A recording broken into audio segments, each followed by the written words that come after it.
Hola a todas y todos, ¿cómo están? Ya estamos aquí nuevamente en un nuevo capítulo de Actualizando el Medio. Obviamente para iniciar esta conversación no estoy sola, me acompaña Ariel Flores. ¿Cómo estás? Todo bien, Tami. Eh, Emocionado por las cosas que han sucedido en la radio. El día lunes no tuvimos programa porque quisimos darle enfoque a dos entrevistas que ya están arriba en nuestras redes sociales. Y mientras estemos en el programa voy a subir la foto de la entrevista a Carolina Carillanca, que es una hora de conversación respecto al conflicto mapuche. Está muy completa. Es como igual una clase para entender desde una visión muy histórica y al mismo tiempo activista. No nos vamos a mentir. Todo lo que está sucediendo con el conflicto mapuche.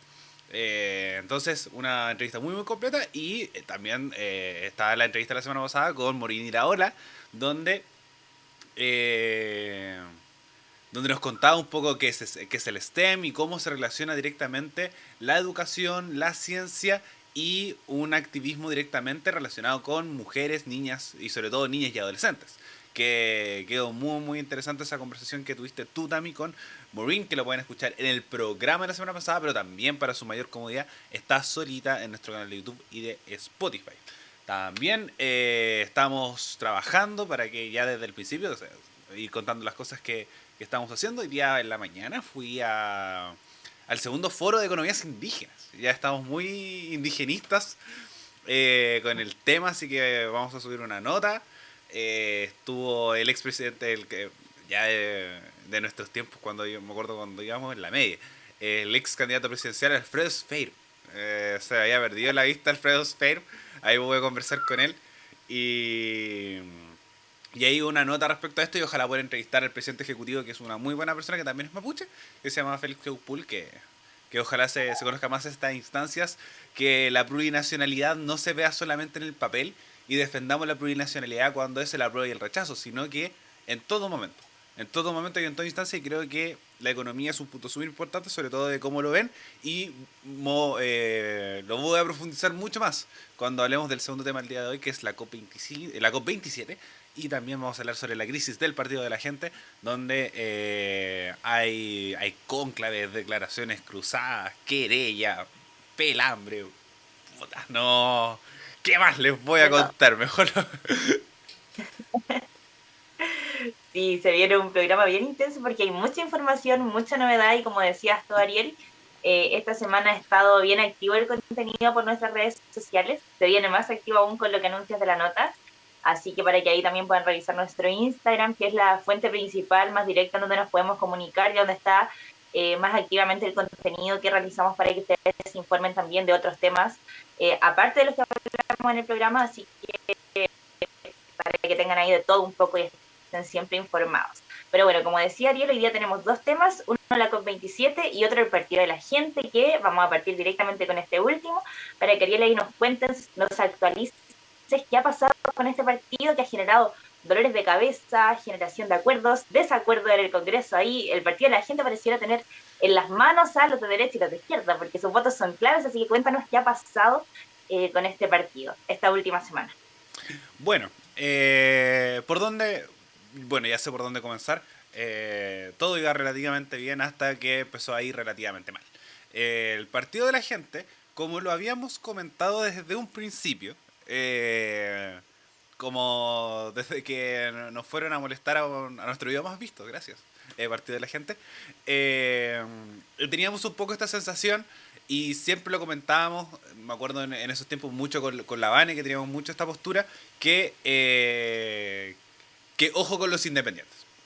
Ojo con los independientes, sobre todo con el Partido de la Gente, que se presenta como un partido independiente, cuando en un sistema de partidos políticos la idea es no tener este tipo de partidos porque se pueden generar estos movimientos. ¿Ok? Tenemos que el Partido de la Gente consiguió siete diputados con una elección histórica para ser un partido primerizo, con una figura muy fuerte como la de Franco Parisi. Nosotros, hay gente que lo veía venir, nosotros no tanto. el boom que podía tener Franco Parisi en redes sociales se empezó a mover mucho, pero no sabíamos qué tanto impacto podía tener a nivel electoral. Punto que lo tuvo una tercera mayoría en las pasadas elecciones presidenciales, y el Partido de la Gente se transformó en el segundo partido con más militantes detrás del Partido Comunista, en un momento político donde los partidos políticos no estaban teniendo la fuerza suficiente como para decir, me formo un partido, y de un momento a otro terminó siendo el segundo partido con más militantes, algo que logró el Partido de la Gente.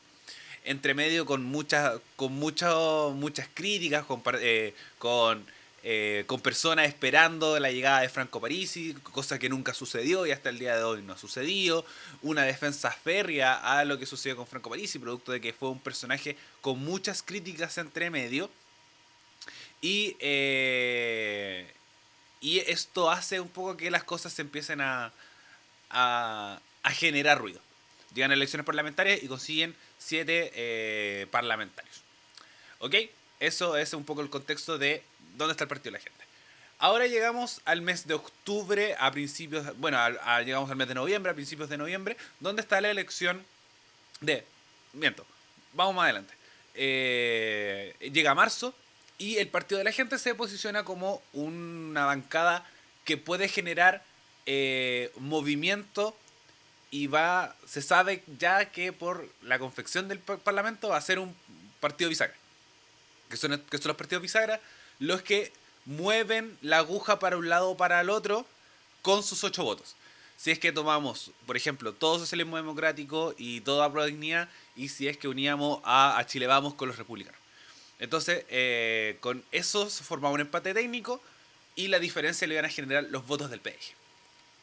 Entonces sabíamos que iba a ser un partido importante, y ya teníamos personajes muy particulares en sus filas, partiendo por Gaspar Rivas, que él ya había sido diputado y había tratado de Luxi de concha de su madre en el Congreso, lo iba a demandar, Luxi lo demandó, perdió la demanda, como que ya era un personaje muy particular, y ahora volvió a ser electo como candidato del PDG. Entre medio, o sea, después salió Gaspar Rivas defendiendo a Bukele y diciendo que iba a ser el sheriff y que iba a defender la delincuencia, que él mismo se iba a encargar que se realizara la pega y que se acabara la delincuencia. Como lo vemos, ni un peso el sheriff Rivas. Ahora sí, nos vamos a noviembre. El mes de noviembre tenemos que está la elección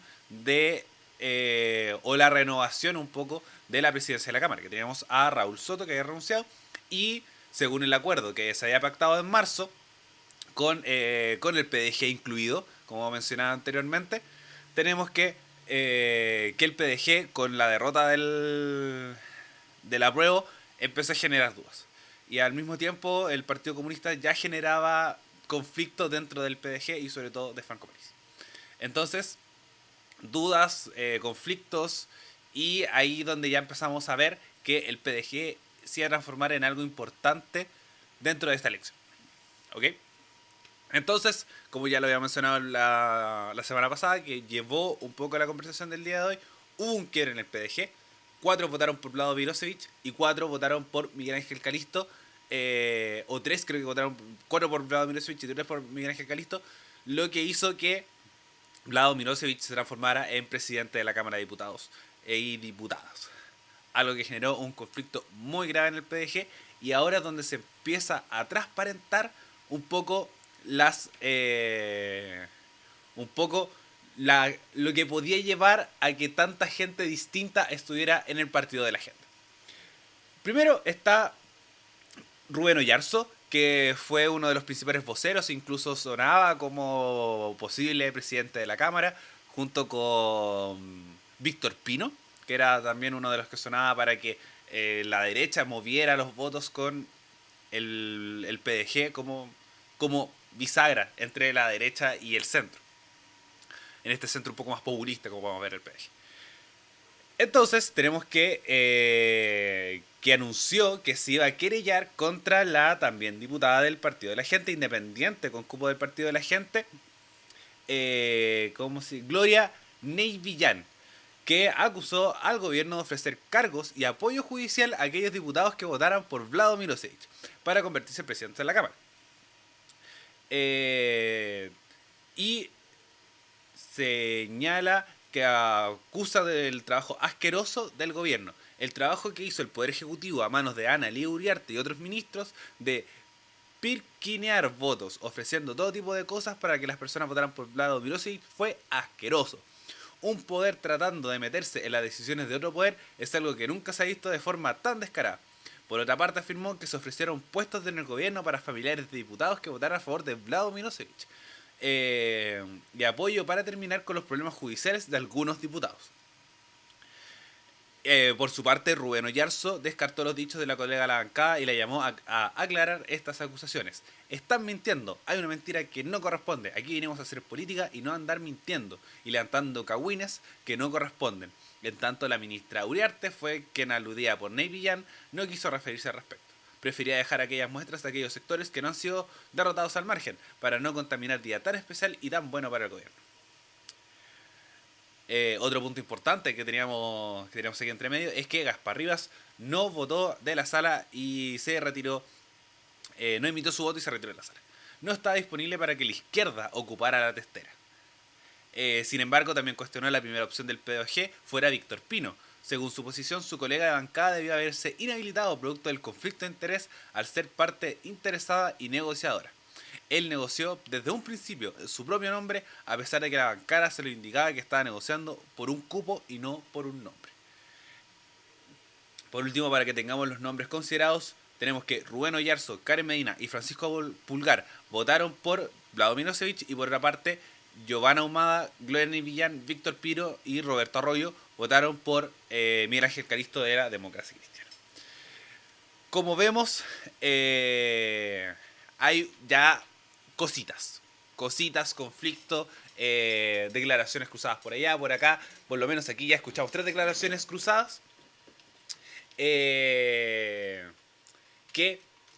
generó un conflicto dentro de todo lo acontecido. Ahora, ¿dónde está Franco Parisi? Franco Parisi no salió electo presidente, pero sigue estando con un poder muy importante dentro del partido. Rubén Oyarzo habla de que Franco Parisi habla con todos los diputados todos los días, con un poco asesoramiento, comillas, dentro de este asesoramiento, para saber por qué votar. ¿Ok? Tenemos que Franco Parisi, en su programa Bad Boys, que se transmite todos los martes y jueves en su canal de YouTube, creo que se llama PGTV, está como en 1000 canales. Entonces tenemos que Franco Parisi señaló: siempre hay que sacar lecciones. Hubo un tremendo error. Esto pudo quedar en linterna, pero la votación de estos 3 diputados perjudica al país y mucho. Yo creo que tienen que haber sanciones. Es lógico e ineludible. Esto lo señala la tercera.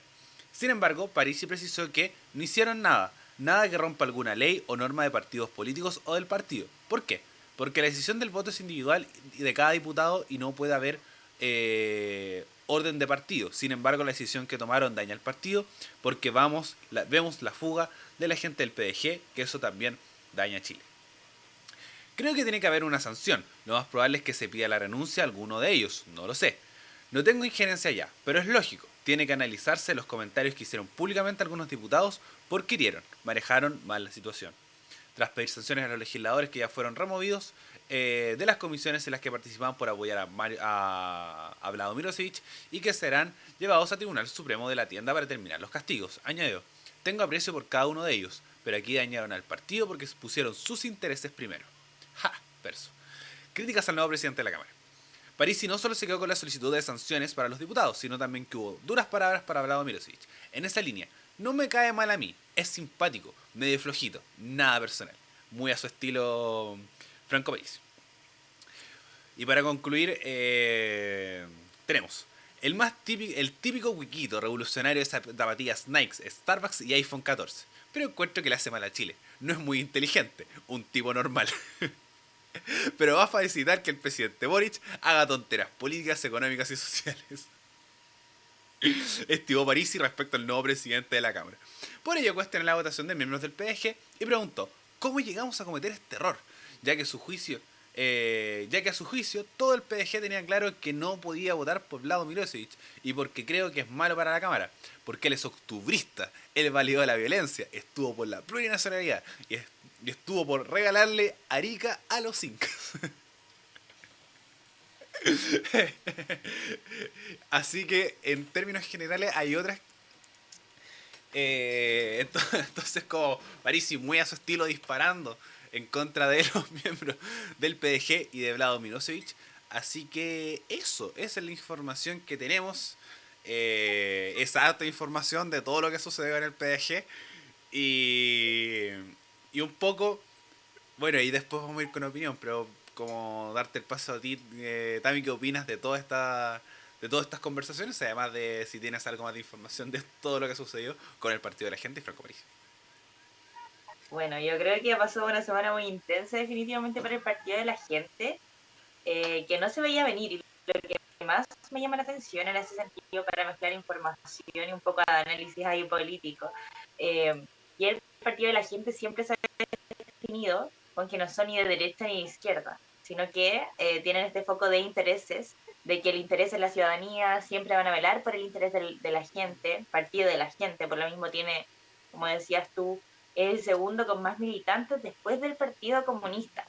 Entonces, llama mucho la atención esta división tan profunda, que es lo que llamas tú a decir respecto a los independientes, que al final, cuando no hay una visión tan clara de cuál es tu sector, pasan estas cosas. E incluso, que mal que les pasó esto, tenía que pasar tarde o temprano, porque están en nacimiento, es primera vez que ocupan un cupo en el Congreso, pero no se veían como con malas intenciones, era una bancada más allá de que vinieran con Franco Parisi a la cabeza, que sabemos, ya leíste por el tono de las declaraciones que diste, o sea, daban risa, o sea, no parece que, ponte que un presidente se ponga a decir esas cosas. Fuera Franco Parisi nuestro presidente, o sea, no, es un tono muy mediático. Recordar que Franco Parisi también estuvo conversando con Pamela Giles, que Pamela Giles también es un poco de este tipo de liderazgo, en donde voy por aquí, voy para allá, qué me conviene, qué no me conviene. En el caso preciso del Partido de la Gente, lo que me refería es que se generó, y lo que es paradójico un poco, es que se genere tanta división por dos nombres que, si bien Vlado Milosevic es de izquierda y fue por el apruebo, la principal reticencia que tenía antes el Partido de la Gente con la llegada de Carol Cariola es que Carol Cariola pertenecía al Partido Comunista. Más que el nombre Carol Cariola para la llegada a la presidencia, el problema era que dijera Carol Cariola PC. Ese era el problema, porque el lado Milosevic fue rostro del apruebo también, junto a Carol Cariola, pero es del Partido Liberal, que durante este último tiempo ha tomado un tono más ligado, diría yo, al socialismo democrático que al Frente Amplio. Entonces, como el problema era PC, lo más natural para el Partido de la Gente, considerando que son progresistas en un tema social, que están ahí, era que fuera para Vlado Milosevic, que no era una persona, como por decirlo, de extrema izquierda que lleva al país al comunismo y a la crisis económica y crisis total, como se dramatiza en las declaraciones del mismo Franco París. Entonces, que se genera una división tan grande por dos personajes que no son, por decirlo así, tan extremos como podría haber sido que votaran por el Partido Comunista, ahí te creo que se genera esta polémica.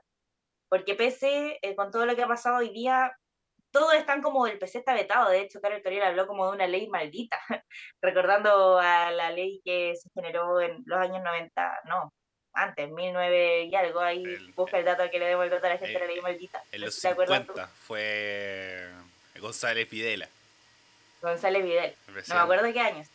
En el 50. 1950. Sí, después del... Voy a corroborar, pero estoy casi seguro que fue en el 50. Claro. No, bueno, antes, un poco Entonces, antes. ¿cómo? Un poco antes, fue en el 48. Ahí está. Fue en el 48. 48 de... Yo creo que tengo la visión que era en 1948. Sí. Lo tengo como por ahí, pero ahí lo confirmaste. Entonces, claro, efectivamente, si fuera alguien del Partido Comunista, ya, lo entiendo. Puedo entender que se genere como esta pelea, esta división dentro del Partido de la Gente. pero creo que se ha dramatizado demasiado la labor que tiene el presidente de la Cámara de Diputados, y más aún que se sigan extendiendo estas polémicas y este tipo de declaraciones ya a una semana de que se haya elegido, y además considerando que desde que llegó Vladimir Milosevic a la testera ha hecho un rol muy eficaz, por lo menos en el tema comunicacional ha sido muy asertivo por los mensajes que ha querido dar, porque se hizo cargo directamente de una problemática que afecta a la ciudadanía, que es la seguridad, diciendo como, oye, hagamos un acuerdo con 50 puntos sobre seguridad, todos los diputados y diputadas comprometámonos con sacar estas leyes rápido, en sacar este tema rápido.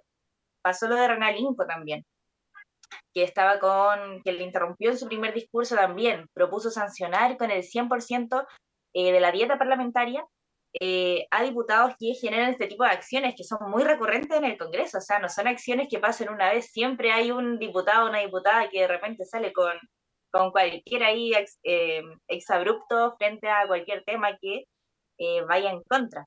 Entonces, por eso mismo creo que se está dramatizando un poco respecto a la labor o misión que va a tener este presidente de la Cámara de Diputados, considerando que es solo un periodo de tiempo acotado.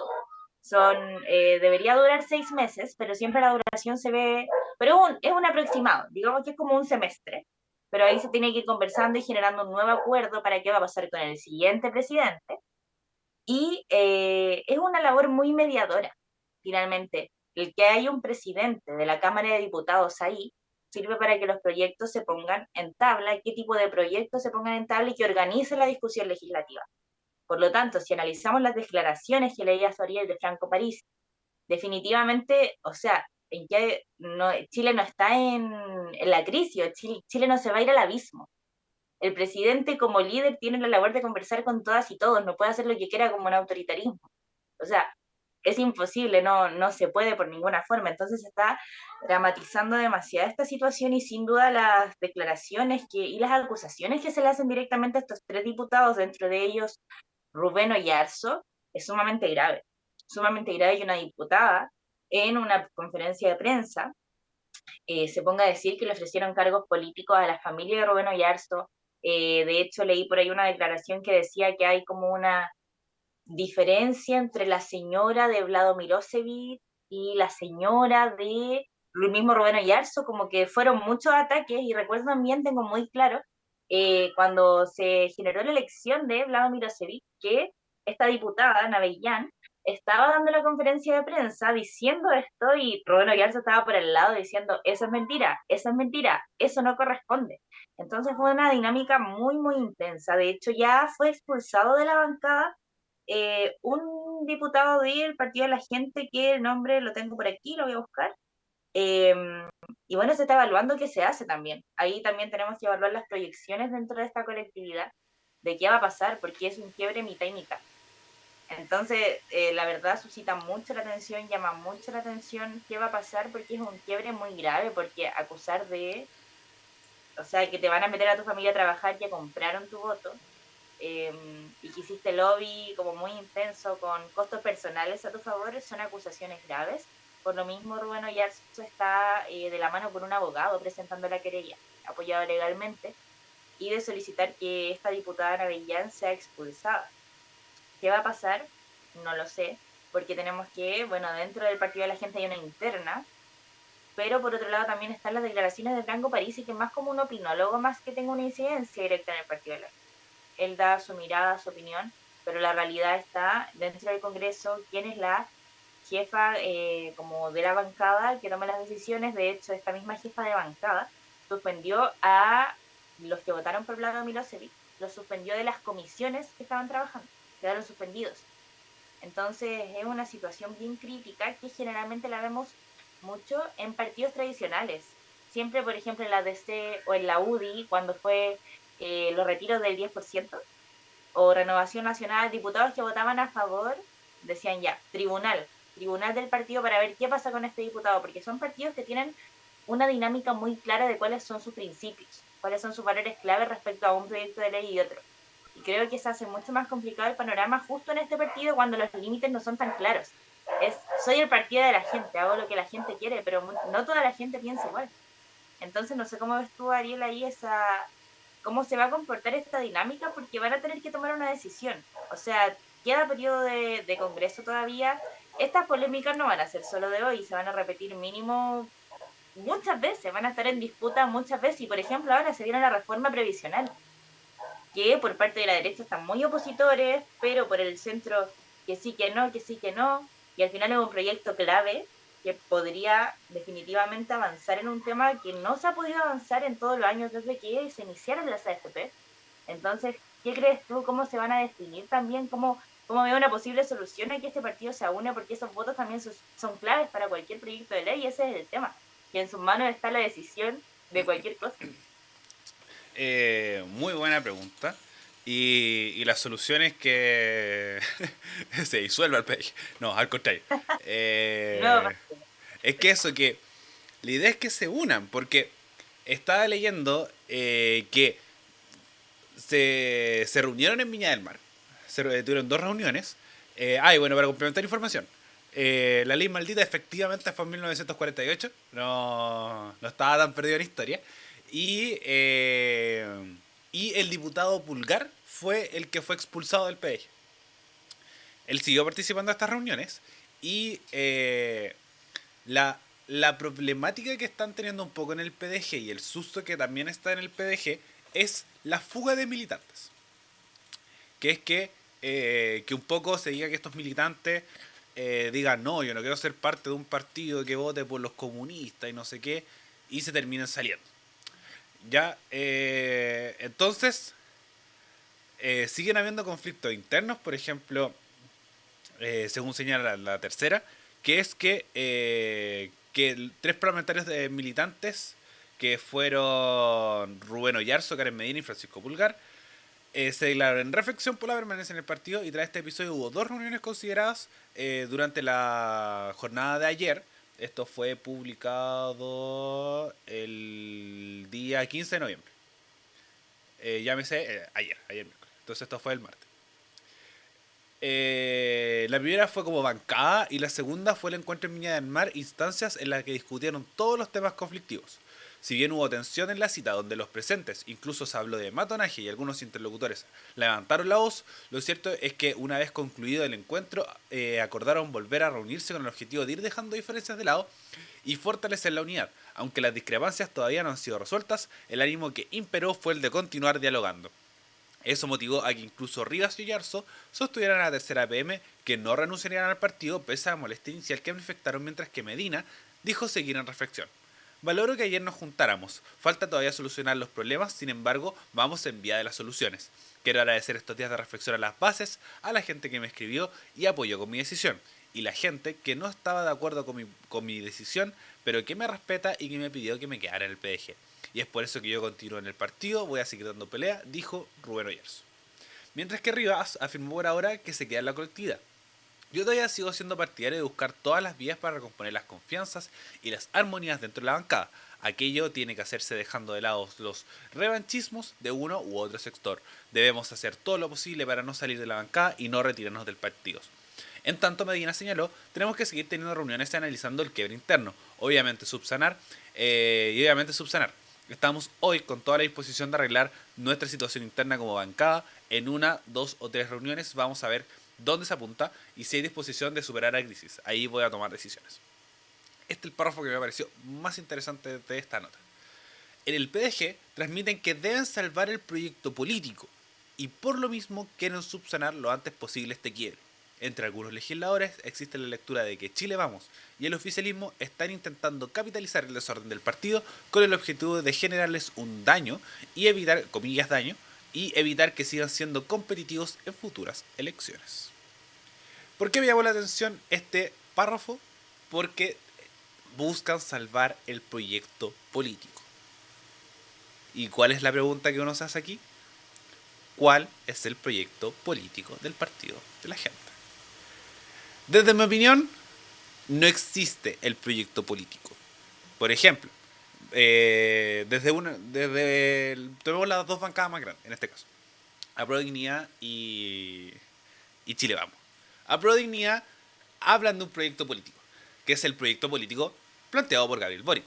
Transformaciones sociales, reforma previsional, reforma tributaria, disminución de equidades sociales, etcétera. Y el proyecto político de la derecha cada vez está más difuso, pero igual lo entendemos, que es defender la propiedad privada, defender las libertades personales, con un sistema neoliberal un poco respaldado por la Constitución de 1980, con un conservadurismo muy claro. Entonces, aquí vemos proyectos políticos y nosotros sabemos que cuando votamos por la Prodignidad y todos sus partidos, del Partido Comunista, la Revolución Democrática, Conversación Social, bla, bla, bla, bla, sabemos que estamos votando. Lo mismo con Chile Vamos. Sabemos que estamos votando. E incluso, muy populistas serán. Pero yo tengo más claro el proyecto político de los republicanos que del Partido de la Gente. Porque sabemos que va a votar Rojo Edwards. Sabemos que defiende José Antonio Cast. Sabemos quién es Gonzalo de la Calera y Johannes Kaiser. Sabemos que defienden ellos. Con el Partido de la Gente no se sabe. Entonces, aquí es donde están los peligros. Que es un poco el defender un proyecto político con el objetivo de que tienen un potencial de ser competitivo en futuras elecciones. Ahora, ¿dónde también está el problema? Que es en su Dios, en su ídolo máximo, el Franco Parisi. Franco Parisi creo que sí se está posicionando como una figura muy potente dentro de la política chilena. De igual forma, aún yo siento que no está generando el movimiento político más potente como tal porque se sigue concentrando en redes sociales. Y si bien tiene su movimiento, ya no es lo mismo, no es el mismo Franco Parisi de hace 2 años o de 1 año, cuando se inició su campaña presidencial. El Partido de la Gente no lo está ayudando en el Congreso por los personajes que tiene y estos mismos quiebres. Gaspar Rivas, Ney Milián, como que el que se está destacando más es Rubén Oyarzo, y es como el más díscolo de los del Partido de la Gente, como que el más alejado un poco de ellos. Y relacionarse con Pamela Giles y Rodolfo Carter como que hace que se generen anticuerpos y al mismo tiempo está con un discurso mucho más claro, en el sentido de que se habla que no es de izquierda ni de derecha, pero están tomándole más las cuñas como estas. Y además con un tono burlón, con un tono ridiculizante, que no sé qué tan bien caiga en la gente. Sin embargo, queda mucho todavía.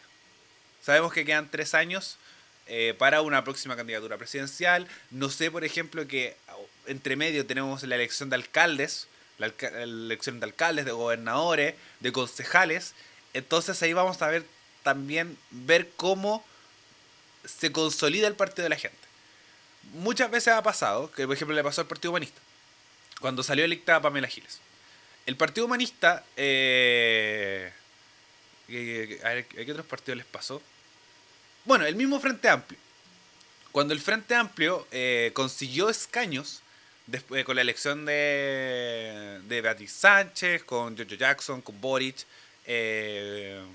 con Winter, Jomans, etcétera, etcétera, y todos estos personajes del Frente Amplio más potente, o incluso el mismo Partido Comunista, pero el Partido Comunista es distinto. Pero cuando el Frente Amplio se formó, no lo logró consolidar en las elecciones parlamentarias. Porque no consiguió grandes alcaldías, no consiguió grandes... Entonces habló de un debilitamiento del Frente Amplio. Y un golpe para el Frente Amplio que podía ser casi catastrófico. Pero con la potencia de sus diputados, con un buen movimiento de las figuras que ellos tenían, lograron afianzarse y ahora tienen un presidente. El Partido de la Gente también está en ese punto clave. Las elecciones municipales, para mí, dentro de todo, son las más relevantes por el hecho de que ahí salen futuras figuras. Salen futuros candidatos presidenciales, salen futuros senadores, salen futuros diputados, y además tienen más cercanía con la gente. Son más cercanos, ellos ven la realidad más cercana, a diferencia de los diputados, los senadores, porque no están todo el día en el distrito. El alcalde está todo el día en la municipalidad. Está todo el día en terreno. Entonces, ahí donde está una elección muy clave para el Partido de la Gente y para todos los partidos políticos. Así que, ¿por qué también pongo este tema? Para empezar a ya ver cómo se nos viene la próxima elección. Por ejemplo, la derecha ya no es la misma de hace un mes. Está volviendo un poco la fuerza del oficialismo, sobre todo con la reforma previsional, sobre todo con la baja de precios. Entonces, cuidado, cuidado que puede volver un nuevo reflotar y que se consoliden figuras como Bodanovich, como Ripamonti, eh, ¿quién, quién más? Por ejemplo, ojo con la alcaldía, Hasler en Santiago, Jadwe, fuera de todo en Recoleta, o el sucesor de Jadwe en Recoleta, si es que no, decide no seguir, Martínez en San Miguel, no me acuerdo su nombre, pero la alcaldesa de Valdivia, que también es una figura súper fuerte en el sur, etcétera, etcétera, etcétera. Y buscar no perder esas alcaldías. Entonces, ahí tenerlo ahí un poco en vista de todo lo que puede suceder respecto a las elecciones más adelante. Pero ojo siempre con Parisi. No confiemos en el partido de la gente. Yo, por lo menos, yo sí tengo esa visión de ojalá no confiar tanto en ellos. Por lo mismo, porque no hay un proyecto político que buscan defender. Y es un personalismo buscando defender a Franco Parisi. Es un partido que gira en torno a la figura de alguien. Por ejemplo, como un poco lo nombramos la semana pasada, Ominami formó el PRO para lanzar su candidatura presidencial.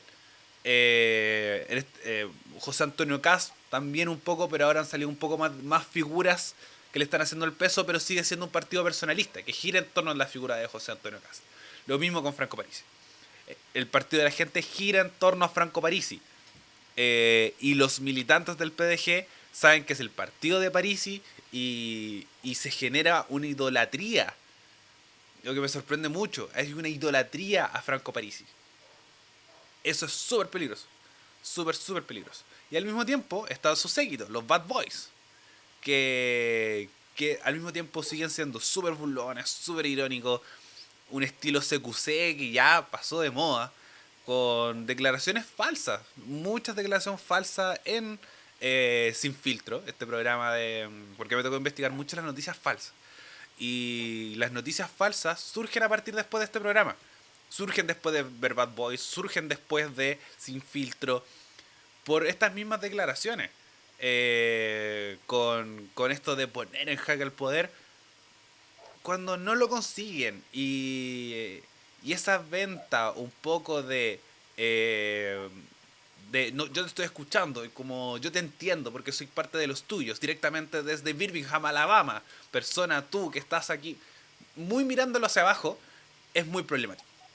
Es súper problemático. Y creo que si se sigue extendiendo, hay que tenerle ojo. Así que este programa, si es que podemos pelar al PDG y decir que es un peligro para la democracia, yo por lo menos yo lo voy a decir.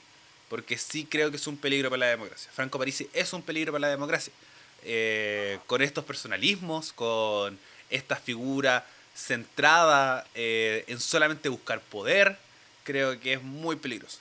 Muy peligroso. Y que haya tenido un tercer lugar llama mucha atención. Y estos conflictos en el PDG solamente nos hacen que tengamos la razón. Nos siguen dando la razón de que por qué hay que tenerle miedo al PDG.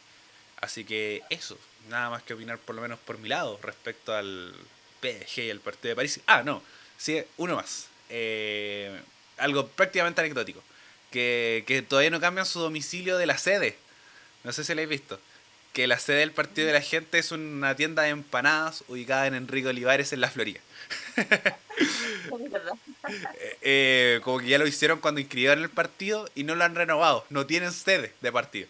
Y es un negocio de empanadas ubicado en la feria. Así que, si el partido que tú estás defendiendo tiene una tienda de empanadas como sede, no te puedo tomar en serio, ¿no? Lo siento. Lo siento. Oye, mientras hablabas del partido de la gente, me puse a buscar el tema del proyecto político, porque siempre todos los partidos tienen su página web, tienen muy marcados los principios y todo, entonces dije, veamos la página web del partido de la gente para ver cuál es su proyecto político. Y bueno, ¿cómo se define? Se definen como un partido nacional ciudadano, independiente, regional, transversal, sin ideologías políticas, autofinanciado. Somos el poder de la gente. Ahora, dice, sin ideologías políticas se refieren a ni socios, ni militantes, ni camaradas. En el PDG, solos somos familia. Entonces, dice también cómo nace. Mira, acá dice principios, carta de principio. Veamos lo que dice de los principios para que sepamos cómo, si hay un proyecto político más concreto, porque dice que nace desde una propuesta ciudadana, adopta una postura de centro, ojo, de centro y transversal, buscando como eje común los elementos que nos unen como ciudadanos, por sobre nuestras diferencias, respetando la institucionalidad y las leyes de nuestro país. El Partido de la Gente aspira a recuperar la política para ponerla al servicio de las personas, promoviendo la participación democrática de los acuerdos de todos en diferentes ámbitos de debate, decisión y ejecución, al fomento de debate respetuoso, abierto y democrático. En el Partido de la Gente aspiramos a una sociedad mejor, libre de corrupción y decisiones arbitrarias, una sociedad sostenible en lo político, económico, social, cultural y ambiental, en que el bienestar de todos los ciudadanos sea el objetivo más importante. Entonces ahí, mira, lo más concreto que podemos leer de todo esto, obviamente ahí las personas pueden revisar la página para que, como decías tú en esa declaración, que nuestro proyecto político, lo que más dice aquí concretamente es que son un partido que se autodefine de centro sin ideología política.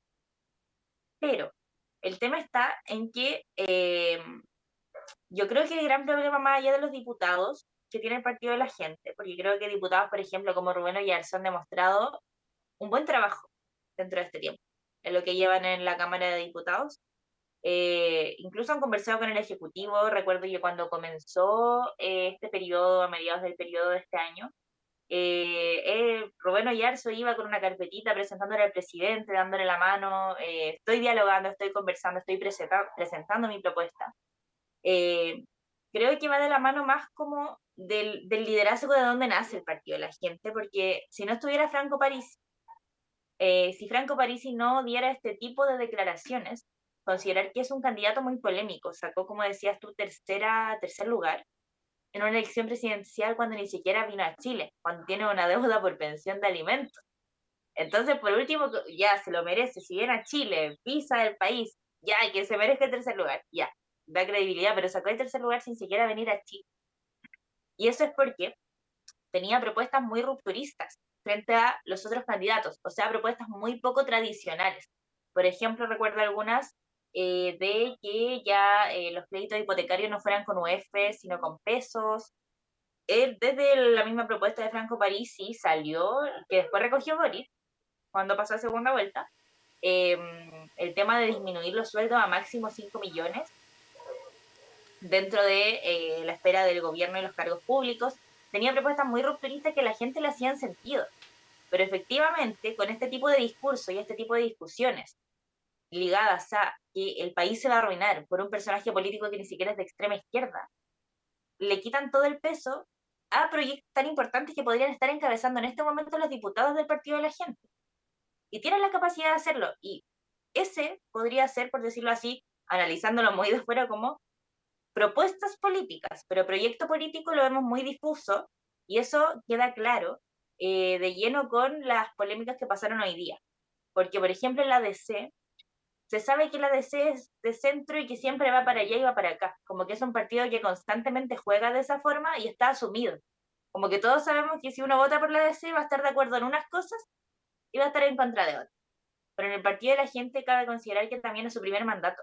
Es su primer mandato frente a una crisis que se dio post plebiscito, post rechazo, por muchas cosas que pasaron en nuestro país.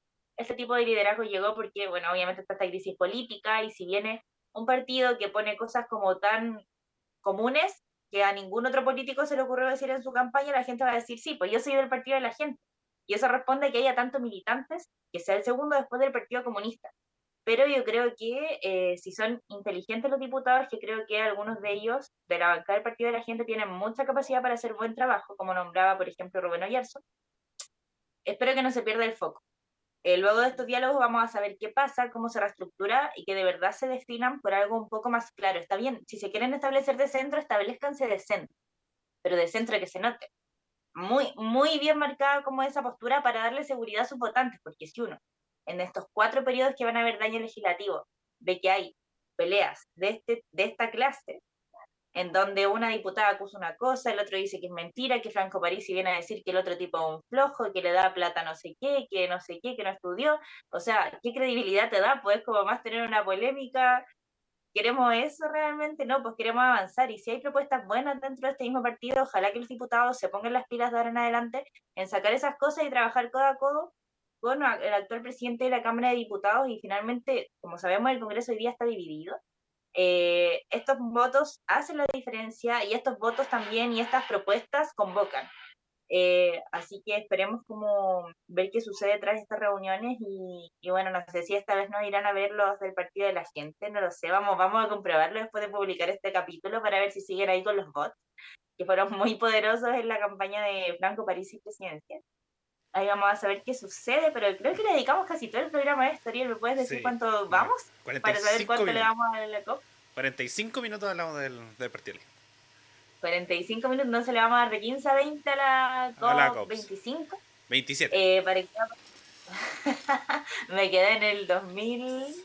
Me 2019. quedé en el 2019 fue la Porque, COP25. porque se suspendió por el estallido social, querida. Mira cómo... 2019 fue la COP25. La Vamos, COP26 fue el año pasado. la COP26 fue el año pasado, no hubo 2020 por pandemia. La Verdad, 2026 fue en Glasgow verdad. y ahora es en Egipto. En un lugar impronunciable. No, sí, no, no podemos. No, no estamos aptos A para ver, decir ese lugar. a ver si hago Eh, el ridículo. En... Vamos a hacer el Eh, ay, no encuentro dónde está el... No, aquí tengo en Egipto solamente, pero es con Ahí está. Shazana. Sham el Sheikhi. ¿Cómo le dirán los periodistas? Sí, Practicándolo 5 veces de antes poder de decirlo. decirlo públicamente. Es un tema los nombres, pero sí, como Sí, decías sí. tú, ya Sharm. mañana termina. Estamos. Sí. No, mentira, mentira. Falta todavía. El viernes. Ah, no, sí, El el viernes. viernes. El viernes termina. Así que estábamos fuera, el día es miércoles. Entonces esto partió del 6 de noviembre hasta el 18 de noviembre y como decía Ariel, esto se celebrará, que se está celebrando en Egipto. Es la número 27 conferencia de las partes de la Convención Marco de las Naciones Unidas sobre el Cambio Climático. Esa en general es la COP27, que ya hemos hablado de la COP en algunos programas. Incluso, si no me equivoco, ya hemos hablado de esto con algunos entrevistados respecto a la COP27 y la COP en general. Y esto reúne líderes mundiales con el objetivo de definir ciertas medidas que permitan abordar la crisis climática. Cada año cientos de países se encuentran para debatir y definir las acciones que se adoptarán para hacer frente al desafío global que hoy día nos aqueja, ¿cierto? Hoy día tenemos temperaturas a nivel mundial que están por sobre lo que se registraba, fenómenos meteorológicos extremos, olas de calor, para qué decir los incendios forestales que se generan debido a estas altas temperaturas, sequías intensas, incendios, inundaciones. Entonces, dentro de esta COP27, eh, se generan ciertos acuerdos, compromisos con fechas claves para que los países lo lleven a cabo. Eh, Dentro de esto, en Chile concretamente, en el 2020, Chile y el Ministerio del Medio Ambiente, bajo el gobierno de Sebastián Piñera, habían presentado una contribución dentro de este marco de las COP eh, con el fin de aumentar la reducción de gases de efecto invernadero, que son los que provocan el cambio climático. Y dentro del marco del Acuerdo de París, recordamos que el Acuerdo de París fue muy polémico porque esto se estuvo gestando cuando estaba Donald Trump en Estados Unidos. Y Estados Unidos es uno de los más contaminantes junto a China, la India, es uno de los grandes poderosos que está como en sus manos un poco bajar esta reducción de gases. Estados Unidos no estaba, pero Joe Biden acá llegó a ponerse la capa del cambio climático y dijo, de hecho en esta COP pidió perdón por, en ese entonces no estábamos en el Acuerdo de París y ahora generó nueva instancia para, y invirtió dinero para avanzar en esta reducción de gases de efecto invernadero que están dentro del Acuerdo de París. Y bueno, en el caso de Chile, como les contaba, en 2020 se inició este compromiso y ahora se aumentó. O sea, en esta COP27 se presentó un aumento hacia este compromiso. La ministra del Medio Ambiente, Maisa Rojas, presentó una ampliación de esta propuesta que había sido emitida hace 2 años, en el 2020, y ahora ¿qué se considera? Se considera un aumento de las áreas protegidas del país en más de 1 millón de hectáreas y la reducción de las emisiones de metano. Entonces, en respecto a las reducciones de la emisión de metano, Chile se compromete a revertir la tendencia creciente que tiene de metano. Entonces, desde el 2025 en adelante, Chile va a empezar a reducir esto, ya que estos son los gases que provocan el efecto invernadero. Y estos gases, como el metano, por ejemplo, y el dióxido de carbono, se quedan atrapados en la atmósfera. Como que en la atmósfera hay una capa de gas. Entonces estos gases suben, suben, suben, suben, y la atmósfera, en vez de que salgan y se evaporen, se quedan ahí atrapados. Entonces eso genera que se generen muchas más altas temperaturas, ya que el calor no sale, el calor se queda como ahí en la Tierra calentando, calentando, calentando. Entonces, eso es uno de los compromisos de Chile. Y también se suma la publicación de la ley Marco de Cambio Climático, que tiene por objetivo alcanzar la neutralidad de las emisiones GI y una mayor resiliencia a más tardar en 2050, además de contribuir, por supuesto, a las metas puestas por la Convención Marco de las Naciones Unidas sobre el Cambio Climático. Así que igual aquí se ven ciertos avances respecto a Chile, que también se sumó a otros acuerdos que los puedo nombrar un poquito más adelante. Pero Ariel, te quería preguntar también cómo ves esto y cómo ves el gobierno en esta área, porque cabe recordar que la campaña de Gabriel Boric fue ser un gobierno ecologista. Un gobierno ecologista, verde, siempre fue muy tirado para allá. Igual lleva poco, pero igual se anunciaron cosas importantes como fue, por ejemplo, el cierre de la fundición Ventanas, cierre definitivo en las zonas de sacrificio. Entonces, ¿cómo ves el panorama tanto a nivel mundial, que por lo menos en esta COP podemos ver que hay compromisos, o sea, hay interés de avanzar, pero cómo lo vemos en Chile también, pues cómo lo podemos aterrizar y también desde el mundo político, desde el gobierno, desde la ministra del Medio Ambiente, Maisa Rojas, que por ejemplo no sabía las siglas del TPP-11. Así que ahí Ariel, te doy el pase a ti si tienes información también para complementar, para ir a seguir hablando yo infinitamente de la COP27. Sí, un poco, bueno, el contexto de la COP. Esto está realizándose en Egipto. Esta es como bien sabemos, una super convención de autoridades políticas respecto al medio ambiente. Siempre coincide con la APEC. Por ejemplo, me acuerdo que en Chile iba a ser la APEC y la COP, pero Chile algo pasó un 18 de octubre que creo que no era muy buen ambiente para poder realizar una cumbre internacional. Sí, yo siempre me voy a acordar de la PEC, que se iba a firmar un tratado comercial de paz entre China y Estados Unidos. Iba a estar Piñera ahí firmando ese acuerdo entre China y Estados Unidos que se iba a firmar aquí en la PEC. Ya estaba programado, Chile despertó y ese acuerdo nunca se firmó. ¿Qué hubiera sido del mundo si es que Chile hubiera despertado para que rechazaran? Bueno, me calmé. Eh, pero dentro de todo, eh, se, se realiza esta comunidad internacional. ¿Y por qué destaco esto? Porque esta COP está igual realizada dentro de contextos y siempre genera mucho movimiento social alrededor de estas instancias, porque se junta mucho poder en estos lugares. Por ejemplo, en Egipto está muy en duda y se puso muy en duda la realización de la COP27 por algo muy relacionado, por ejemplo, con el Mundial de Qatar, que es las violaciones a los derechos humanos. En Egipto está muy conflictuado el tema de derechos humanos, se está pasando a llevar, hay muchos presos políticos, muchos presos por manifestarse. Es muy similar, por ejemplo, a lo que está ocurriendo en Irán, como en ese sentido, manifestaciones, malestares sociales y regímenes dictatoriales que silencian a punta de plomo. ¿Ya? Entonces, eso generó cierto conflicto y por eso es un lugar muy alejado de la urbe. El Sharm el Sheikh es muy lejano, es como muy aislado. Todo llegan al Cairo, pero después es un traslado más o menos largo. Por ejemplo, estaba leyendo una crónica que hizo María José López de El Diario Financiero, que está muy interesante porque si la pueden leer está muy clarito ahí cómo es la COP, cómo es esta super convención y cómo se va realizando el espacio en los distintos países, incluyendo Chile, que habla con el ministro de Transporte, que está allá, Maiza Rojas, eh, entre otras autoridades políticas que han ido, el presidente de la Corfo, creo que también fue el presidente del Banco Estado. Entonces, mucha autoridad va a este espacio un poco, primero a instruirse, producto de que hay muchas charlas, muchas conversaciones, más de 100 al mismo tiempo y en todo momento, y es mucha información. Pero también llegan los puntos importantes, como ejemplo que está Biden, que está Pelosi, está la presidenta de la Cámara de Representantes de Estados Unidos, etcétera, etcétera. Entonces, ahí se genera un poco la concentración del poder. Al mismo tiempo, vemos que la COP siempre va a ser un espacio que no llega a nada. No, yo siempre voy a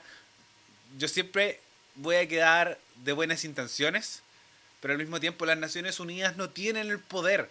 Por ejemplo, ¿qué pasa si no bajamos los contaminantes? Vamos a decir, ya, el otro año lo vamos a subir más todavía, pero si no llegamos todavía a la meta del 2020, ¿por qué lo vamos a seguir subiendo si todavía no llegamos a la meta? Como en ese sentido no se puede llegar a hacer muchas cosas. Como decía al principio, yo estuve en el segundo foro sudamericano de economía indígena, y ahí había un Rodrigo Osorio, que era presidente de Science for the Future, presidente de esta fundación. Y él, dentro de su contexto de exposición, señalaba que el 2019 se generó una inversión multimillonaria de bancos estadounidenses por minas de carbón. Es decir, bancos que buscan generar ganancias, como bancos de inversión, que buscan generar ganancias, invierten en esto porque va a generar plata. Entonces el carbón sigue siendo una de las fuentes de energía más potentes. En Chile pasó lo mismo. Teníamos que había una planta de trabajo de carbón, hubo crisis energética y durante el gobierno de Sebastián Piñera se volvió a abrir. Se volvió a abrir, producto de la crisis energética. Lo mismo está pasando en Europa. Tenemos que uno de los puntos más importantes de la COP27 es la guerra en Ucrania. Y la crisis energética que se está generando a partir de los cortes de energía o los cortes de gas que están teniendo los países, producto de un poco las sanciones económicas a Rusia. Entonces, ahí es donde se habla de la crisis energética, de la crisis problemática. Y siempre estos programas nosotros los hacemos desde la posición de dos periodistas de este medio. Valga destacar eso. Nosotros, si queremos entrevistar expertos, están la entrevista en el canal. Y este es un espacio más de información y de opinión de las personas que estamos acá. Entonces, ¿por qué destaco esto? Porque, por lo que me he instruido, se habla mucho de la crisis energética, pero también se habla, ¿no?, que el hidrógeno verde del futuro, y las energías no renovables, y que la tecnología está. Tenemos energía solar, hidrógeno verde, energía eólica, geomensura, plantas desalinizadoras de agua por el tema del agua. Entonces, la tecnología está. Hoy día también en el foro estuve en el espacio de energía sustentable. Entonces, exponieron 3 personas sobre cómo generar energía a partir de invernaderos, plantas reducidas de hidrógeno verde para las comunidades indígenas, y el tercero era Alfredo Zweig, el candidato presidencial, que hablaba un poco de la economía en general respecto a lo sustentable y cómo la economía se tiene que girar un poco a lo ecológico y a lo social, que es un poco la mirada que tiene la ecología indígena, la economía indígena. Entonces tenemos estos dos espacios. Y la otra persona era sobre la construcción de casas, como cuánto genera ya por haber una casa mucho contaminante producto de los materiales que está hecho. Entonces ya del 25% de la construcción de una casa ya genera contaminantes por los materiales que hace y cómo se construyen esos materiales. Entonces ahí se genera más contaminantes con el cemento, con la grava, con incluso la madera. Entonces, ahí es donde están las otras problemáticas. Entonces, hay fundaciones, hay espacios, hay discusiones, pero seguimos habiendo inversión de carbón. Y aquí donde respondo también tu pregunta respecto a lo que opina el gobierno. El gobierno sigue con el plan de la empresa nacional del litio, que es que el Estado chileno sea el que trabaje, exporte, desarrolle, produzca un poco lo que es el litio. Este material que va a ser un poco el futuro con el fin de lo mismo. eh, Utilizar el litio como fuerza de energía o planta de energía de algunas cosas. Por ejemplo, los celulares usan baterías de litio. Los autos electrónicos usan, autos eléctricos, usan baterías de litio. Entonces va a ser un material muy importante y en Chile hay mucho litio. Entonces el Estado es el que quiere hacerlo y el proyecto de Gabriel Boric es que de aquí a 4 años, no creo que de aquí a 8 años, existe la empresa nacional del litio y entonces se empieza a desarrollar. ¿Por qué nombro esto? Codelco es extractivista y es muy contaminante, súper contaminante. Llámese, por ejemplo, la fundición de ventanas. Eh, un lugar súper contaminante. Entonces, aquí es donde se tiene que ver desde el principio la inversión por extractivismo verde. O cosas que emparejen. Como lo mismo, muchos economistas hablan de esto. Decir, ya, de ahí donde viene como la economía, el extractivismo, como las zonas de sacrificio. Tomamos este lugar, lo hacemos pedazo, pero compensamos con otras cosas. Por un lado de lo económico, pero al mismo tiempo se habla de lo ecológico, de lo medioambiental. ¿Ya? Entonces ahí es donde se empiezan a generar distintos espacios y distintos movimientos que encuentro que se tienen que hacer desde el principio. Como que la empresa nacional del litio esté pensada con un extractivismo mucho más, mucho menos invasivo con el medio ambiente, mucho menos invasivo con las comunidades. Y de ahí que encuentro que se tiene que partir y ahí es donde se van a ver un poco las buenas intenciones. Porque lo mismo, reducir los contaminantes, puede hacerlo. El hemisferio sur es el hemisferio en el mundo que menos gases genera. Entonces ahí es donde se tienen que hacer distintas visiones. Por ejemplo, lo otro, que es la misma, la energía. El sur está sumamente contaminado por la calefacción de leña, porque es el principal fuente de calefacción de esa zona del país. ¿Por qué no darle un giro? ¿Por qué no buscar formas de calefaccionar de forma distinta para evitar el tema de la leña? Entonces yo encuentro que a partir de esas pequeñas cosas se puede empezar a hacer porque ya vimos que decir ya se cerró ventana y se generó un problema, paro, conflicto, el gobierno que no tiene experiencia en tratar con las personas y el empleo y la economía y se la van a ir todo eso. Entonces ahí es donde se tienen que buscar otras formas de generar y creo que ahí es donde está la labor del presidente Gabriel Boric. La nueva proyecto de nueva constitución tenía Chile a ser un país ecológico que generó mucho ruido porque no sabían cómo se iba a implementar bien, etcétera, etcétera, etcétera. Pero yo encuentro que todos los países giran o van camino a por un tema quizás de imagen política, de popularidad, hacia el hacia lo ecológico. Porque creo que nadie está a favor de decir, no, ¿sabéis qué? Bueno, más allá de los grandes empresarios, pero es por un tema más económico que por un tema propio. Que es decir, como ya destruyamos el planeta total, mis hijos se lo arreglan con plata. Entonces, como ya lo hemos visto en películas, ya lo hemos visto en cuentos, ya lo hemos visto en novelas, que eso no termina bien. Eso no termina bien. Así que eso, principalmente con la COP, respecto a también información de todo lo que ha sucedido y la visión que puede hacer el gobierno respecto a todo esto, más que quedarse en buenas intenciones. Exacto. Creo que lo que dices es muy importante porque ¿quién te fiscaliza esas buenas intenciones? Finalmente lo que necesitamos son cosas concretas. Este año no se ha visto mucho el liderazgo, por ejemplo, que se vio en la COP pasada de Greta Thunberg, que hacía llamados muy, muy intensos con discursos muy poderosos, muy alarmistas, respecto a que no queda tiempo. Y es verdad, porque no queda tiempo. Siempre se va a agradecer que los países y los líderes mundiales se sienten a discutir sobre estos temas, que acuerden compromisos.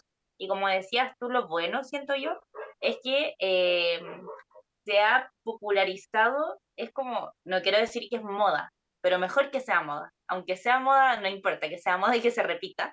Eh, como de, mientras más ecologista o más como ideas que ayuden a contribuir al medio ambiente, más mejor posicionada estás. Recordemos que cuando fue, que no se pudo hacer la COP25 acá por el estallido, Piñera había recibido un premio como reconocido como líder mundial respecto al cambio climático.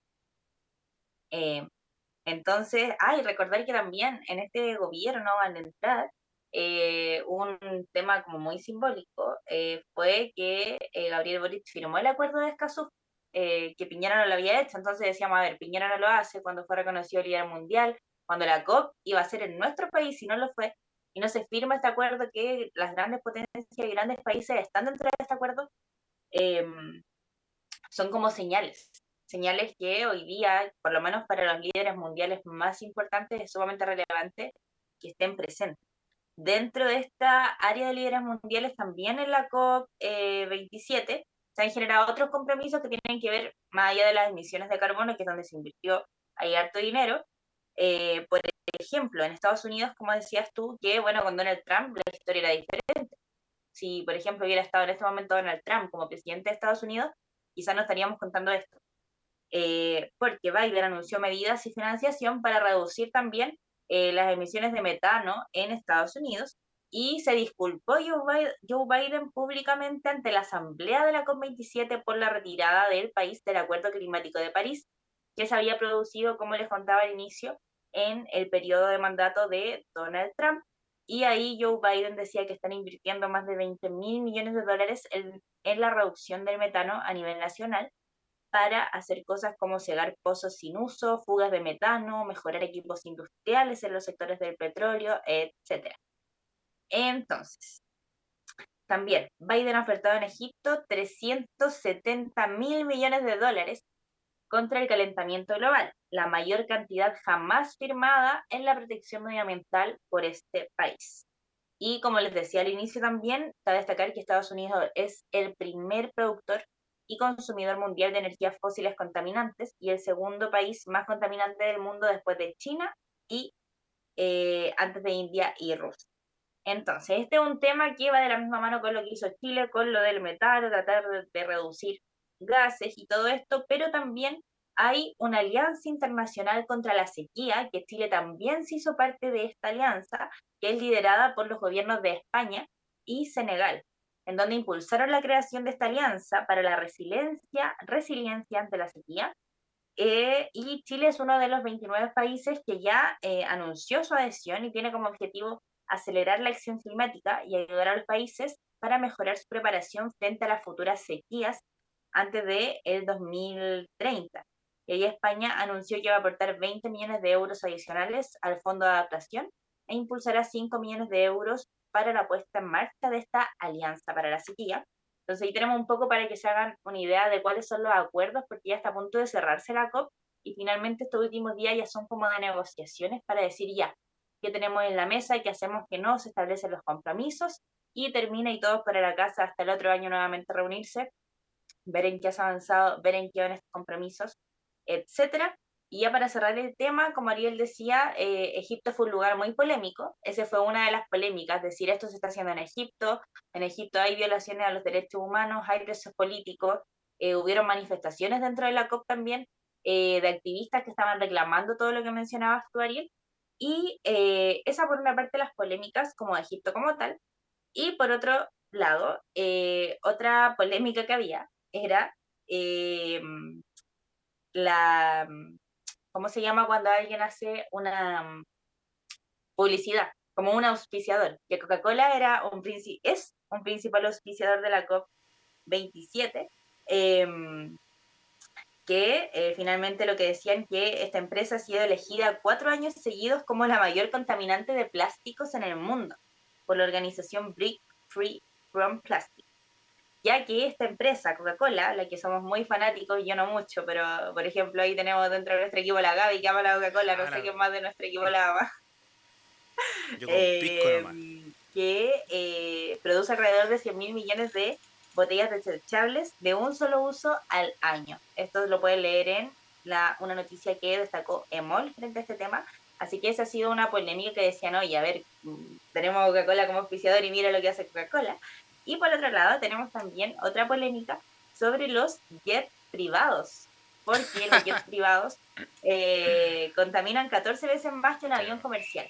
Entonces, líderes como el primer ministro del Reino Unido, Rishi Sunak, aterrizaron en jets privados y eh, ahí se critica también, pues, por ejemplo, como la señal, o sea, ellos sabemos que usualmente todas estas figuras políticas andan siempre en jets privados, aviones privados, siempre, es como normal dentro de ellos, pero si estamos como en una COP, se trata como de dar estas señales para el mundo, y por ejemplo, recuerdo que cuando estuvo Greta Thunberg, hizo una travesía en un En bote. crucero, hizo una tremenda travesía como para evitar este tema como del gasto en el avión, entonces igual son señales como que, o sea, podrían ser importantes, por eso se generaba esta polémica como, mira cómo vienen, mira cuánto contaminan y me van a decir que van a venir a reducir los gases en su país y mira lo que están haciendo. Esa fue una de las polémicas como con la que inició la COP27, pero ya, bueno, ahora lo importante, como decías tú, ella cerrar con acuerdos, cerrar con hechos concretos también, que finalmente los hechos concretos los vamos a ver para la próxima COP, que va a ser la COP28, para saber cómo avanzó cada país y cuáles son las nuevas propuestas que van avanzando cada país a nivel mundial. Y por otro lado nos queda pendiente qué va a pasar con Chile, con el gobierno que, como decíamos, se comprometió a ser un gobierno ecologista, un gobierno verde. Así que vamos a ver qué pasa, porque cabe recordar que también hubo muchas polémicas, o sea, una polémica en particular con el caso de Viña del Mar, con la alcaldesa Macarena Ripamonti, que interpeló públicamente directamente al gobierno sobre, no me acuerdo qué tema principalmente era, pero era como declarar algo de la zona que estaba contaminando y ya, hizo como un llamado de urgencia al gobierno de decir, oye, mira, están pasando estas cosas y tú te declaraste como un gobierno ecologista, demuéstramelo. Y ahí, bueno, ese tema se solucionó, pero nos queda eso pendiente, así que eso respecto a la COP27, Ariel, no sé si tienes algo más que agregar o ya definitivamente vamos cerrando. De la COP27, eso es lo único que tengo que agregar. Eh, bueno, para ir cerrando, estar atentos a las noticias de la próxima semana porque en este momento se está votando la ley de presupuesto. Amaya me estaba comentando sobre lo que está pasando y hay demasiada violencia. En el Congreso hay discusiones, se están encarando, ya en 27 horas votando la ley de presupuesto, se rechazó la losa de seguridad. Entonces, también un poco lo que habíamos dicho, ojo con la ley de presupuesto, va a generar conflictos, va a generar discusiones. Nunca pensé que era literalmente discusiones de dos diputados gritándose en medio de la sala. Pero bueno, eso lo más posible lo conversamos el lunes en Actualizando el Medio a las 8 de la noche.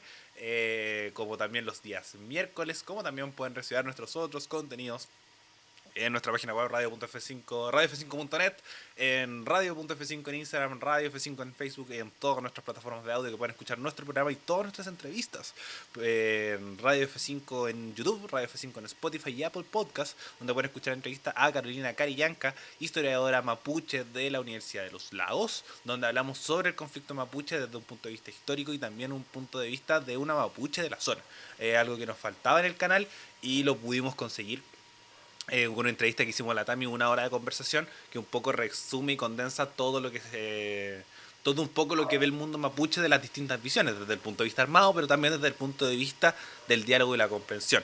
También tenemos la entrevista a Maureen Iraola, vocera y activista STEM, que es un poco la educación de la ciencia a niños, niñas y adolescentes, en este caso a niñas, adolescentes, niñas y adolescentes, desde el punto de la Fundación Tremendas que está realizando esa labor, y Maureen un poco nos explica todo lo que qué es, qué consiste y un poco qué es lo bueno un poco del STEM y cómo es la relación entre las mujeres y la ciencia, como ella bien nos decía, un mundo bien predominado por hombres. Y donde las mujeres han sido bastante silenciadas, pero si quieren ver muchas científicas están más a cargo de la Tami, han visto muchas entrevistas en este canal. Así que la pueden revisar de ahí, todo para atrás. Así que eso, muchas gracias por escucharnos. Recuerden seguirnos en Twitch también, Radio F5 en Twitch, donde estamos en vivo los lunes y los miércoles a las 8 de la noche. Así es, tenemos mucho, mucho para mostrarles, así que gracias por llegar hasta este punto, gracias a Ariel ahí por esta conversación tan intensa. Tuvimos hoy día una variedad y un poquito para no hablar solo de política nacional, también tenemos que ahí tratar de meter un poquito de otros temas, así que muchas gracias a todos por escucharnos, por también a todos y a todas los que nos apoyan por Instagram, dando like, compartiendo las historias, compartiendo nuestro contenido, también a los que comentan y ahí le dan me gusta a nuestros videos de YouTube, se agradece totalmente ya que siempre tratamos de generar contenido de calidad para ustedes, aunque seamos pequeñitos aún, de a poco vamos creciendo, así que se agradece cada gesto. Muchas gracias por llegar hasta este punto y ya nos vemos en un próximo capítulo de Actualizando el Medio. Adiós.